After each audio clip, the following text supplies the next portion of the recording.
I don't know if you've noticed it, but in 1 Samuel, there's actually a rather large irony that we need to be aware of. You see, we follow the first king, Saul, for a good portion of Samuel, and what's interesting is that throughout that time, we're told he's always on the look for mighty men. If he sees somebody who looks like they can fight, he snatches them up for the army. And he's portrayed as this mighty warrior, this great king, and that's what they asked for. They asked for this king who could go out and fight their battles for them. And yet, when we get to chapter 17, we hit a rather large irony.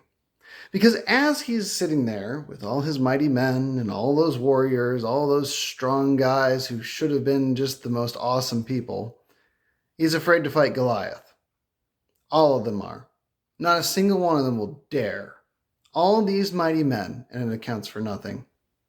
Because as we read in 1 Samuel 17, what has to happen is that this shepherd, unarmed, unarmored, young, inexperienced, not a warrior, has to come to fight him. So where all the mighty men had not the courage to fight Goliath, David did. And not because David thought he was some great warrior, but because he knew that whether large or small, God gives the victory. And that was an important lesson to Israel, but it's just as important to us today.